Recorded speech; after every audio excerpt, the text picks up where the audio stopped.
রেদওয়ান, আপনাকে ধন্যবাদ। মেঘ, পাহাড় আর ঝর্ণার মিতালি রাঙামাটি যেমনই অপরূপ সৌন্দর্যের লীলাভূমি, ঠিক তেমনি ভোটের রাজনীতিতে নানা সমীকরণে জটিল হয়ে ওঠে এই পাহাড়।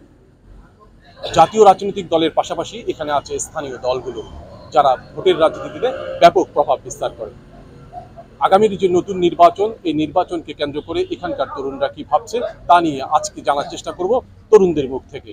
প্রথমেই আমরা জানতে চাই যে আজকের যে আগামী যে নির্বাচন অনুষ্ঠিত হবে, সেই নির্বাচনে আপনারা তরুণ প্রজন্ম কি প্রত্যাশা করছেন? ধন্যবাদ সৈকত।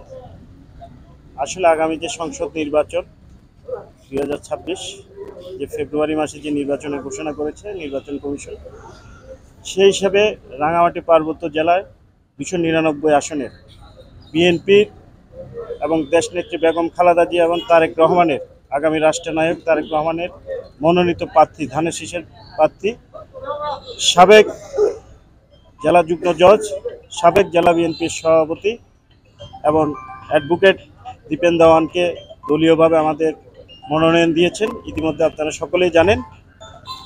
সকলেই জানেন দীপেন দেওয়ান দীর্ঘ 17 বছর ধরে দলের জন্য কাজ করে যাচ্ছেন।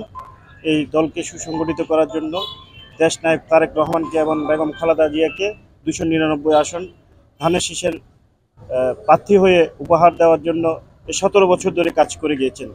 বিগত দিনে উনি নমিশন চেয়েছেন, যেহেতু উনি চাকরি ছেড়ে এসেছিলেন, তখন উনি যে দলের রাষ্ট্রের যে নিয়ম কানুন, সেই নিয়মের মধ্যে থেকে, নির্বাচন কমিশনের নিয়মের মধ্যে থেকে উনি নির্বাচন করতে পারেননি। পরবর্তীতে 14 সালে বিএনপি নির্বাচনে যায়নি এবং 18 সালেও উনি মনোনয়ন পাননি। তারপর উনি দলের সাথে থেকে দীর্ঘদিন যাবৎ 17 বছর দুঃসময়ে কাজ করে গিয়েছেন।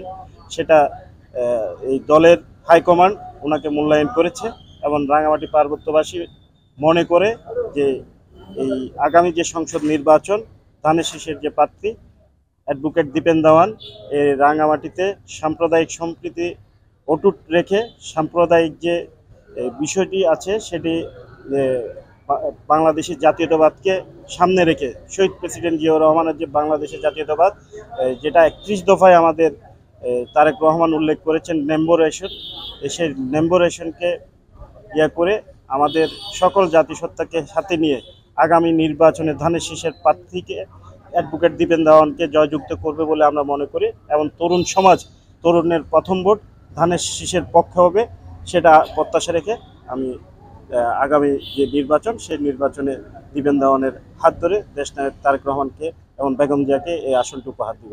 ধন্যবাদ আপনাকে। আমরা একটা নতুন আরেকজন ভোটারকে জানতে চাই, যে সেটা হচ্ছে নতুন ভোট দিবেন আপনি এবার।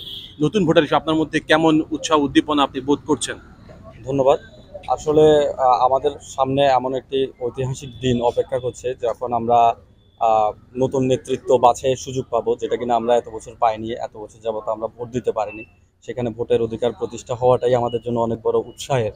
এর মধ্যে দেখলাম আমরা বিভিন্ন দলগুলো প্রচার প্রচারণায় নামছে, আমাদের কাছে ভালো লাগছে বিষয়গুলো, যে সবাই আসছে। আমি মনে করি যে আসলে আমরা নেতৃত্ব বাছাইয়ের ক্ষেত্রে যোগ্যতা দেখব, প্রথমত যোগ্যতা দেখব, শিক্ষাগত যোগ্যতা দেখব। কারণ শিক্ষাগত যোগ্যতাটা আমাদের, যেহেতু সংসদে পাঠাবো আইন প্রণেতা হিসাবে, সেহেতু আমরা চেষ্টা করব যে যিনি সংসদে গিয়ে আমাদের পক্ষে কথা বলতে পারবেন এরকম কিছু আইন প্রণেতা যাতে আমরা পাঠাতে পারি, শিক্ষিতর দিকটা বিবেচনা করব। এবং বিশেষ করে যোগ্যতার যে নেতৃত্ব গুণাবলী, যে উনি আগে কোথাও নেতৃত্ব দিয়েছিলেন কিনা, বা উনার ক্যাপাবিলিটি কতটুকু। আমরা এখানে ইতিমধ্যে শুনতে পেরেছি যে বাংলাদেশ জাতীয়তাবাদী দল থেকে একজন দীপেন দেওয়ান নামে একজনকে ক্যান্ডিডেট করেছেন। উনি আমাদের আগে থেকেই পরিচিত আসলে। তো উনি সাবেক জেলা যুগ্ম জজ ছিলেন। উনার শিক্ষকতা যোগ্যতা নিয়ে আসলে আমাদের আর প্রশ্ন করার ওয়ে নেই, কিন্তু তারপরেও আমরা অন্যান্য প্রার্থীদেরকেও দেখতে চাই। সবাইকে দেখে আমরা একজন যোগ্য নেতৃত্বকে বাছাই করে নিতে পারবো বলে আগামী নির্বাচনে আশা করি, এবং একটা সুন্দর পরিবর্তন আনতে পারবো বলে আশা করছি। ধন্যবাদ। আপনি যোগ্যতা, শিক্ষাগত যোগ্যতাকে আপনি খুব বেশি প্রাধান্য দিবেন, তেমনটাই বলছিলেন। আমি আরেকজনের কাছে জানতে চাই, যে দীর্ঘ সময় পর আপনাদের বলছেন যে একটি সুন্দর নির্বাচন হবে বলে আশা করছে সবাই। এই নির্বাচনকে কেন্দ্র করে আপনার মধ্যে আসলে কেমন উচ্ছ্বাস উদ্দীপনা কাজ করছে? হ্যাঁ, ধন্যবাদ ডিবিসিকে, সে সাথে ডিবিসি সকল দর্শকদেরকেও আমার ব্যক্তিগত পক্ষ থেকে শুভেচ্ছা। আসলে দীর্ঘ 20 বছর যাবৎ আমরা ভোটের কোনো সংস্কৃতি দেখতেছি না। 111-এর পরবর্তী সময়ে যে ভোটটা হয়েছিল, সেই ভোটটা আসলেই ভোট বলে আমরা মনে করি না। আর আমাদের প্রজন্মটা এখন পর্যন্ত কখনোই প্রকৃত ভোটে মুখোমুখি হয় নাই, যার কারণে আমাদের ভিতরে আগ্রহটা অনেক বেশি। তো আমরা এই আগ্রহর নমুনাগুলো আমরা অলরেডি পাহাড়ের আনাচে কানাচে, রাঙামাটির এই পাহাড়ের আনাচে কানাচে আমরা যেখানেই দেখতেছি সবাই উচ্ছ্বসিত, ভালো ক্যান্ডিডেট আসছে। আমরা দেখতেছি যে বাংলাদেশ জাতীয়তাবাদী দল বিএনপি একজন উচ্চশিক্ষিত ঢাকা বিশ্ববিদ্যালয়ের পোস্ট গ্রাজুয়েট, রেজিস্টার্ড গ্রাজুয়েট এবং একজন সাবেক জজ ছিলেন, যারা পারিবারিকভাবে রাজনৈতিক একটা ঐতিহ্য রয়েছে এবং দীর্ঘ 19 বছর একজন সম্মানিত ব্যক্তি হিসাবে নানানভাবে বঞ্চনার শিকার হওয়ার পরেও যে রাজনীতির মাঠ ছেড়ে দেয় এমন একজন লোককে বিএনপি মনোনীত করায় এখানকার রাজনীতি ব্যক্তিদের পাশাপাশি সাধারণ মানুষও উচ্ছ্বসিত এবং সাধারণ মানুষও তারেক রহমানের নেতৃত্বের প্রতি অনেকটাই বিশ্বাস রাখছে।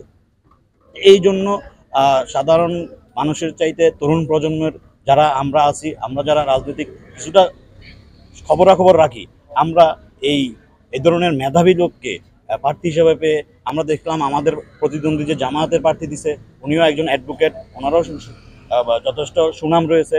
তো এই যে মেধাবীদের খেলা, এই মেধাবীদের খেলার মধ্যে মানে কথা আছে গুড, বেস্ট, বেটার, বেস্ট। তা আমরা বেস্টটাকে বেছে নেব। ধন্যবাদ। ধন্যবাদ। শুনলাম আপনি তো নতুন ভাবে ভোট দিবেন, এবার নতুন ভোট দিবেন হয়তো। এই আপনার এই ভোটের মধ্যে আপনার কেমন উৎসাহ করছেন এবং এই নির্বাচনটাকে আপনি আসলে কেমন, কোন দৃষ্টিকোণ থেকে দেখছেন?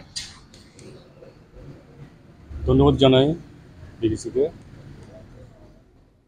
গত 17-18 বছর যাবৎ বাংলাদেশের জনগণ সুষ্ঠুভাবে ভোট দিতে পারেনি। এবারে ইনশাল্লাহ সুযোগ এসেছে, সুষ্ঠু নির্বাচন হবে, মানুষ হাসি মুখে ভোট দিবে। আর বাংলাদেশের মানুষ চায় একজন দেশ চালানোর মতন একজন সরকার বাংলাদেশে আসুক। আমরাও চাই বাংলাদেশের মানুষ নতুন করে আবার যে তরুণ প্রজন্ম আছে বাংলাদেশের মানুষ আবার ভোট দিবে, সুষ্ঠু নির্বাচন হবে।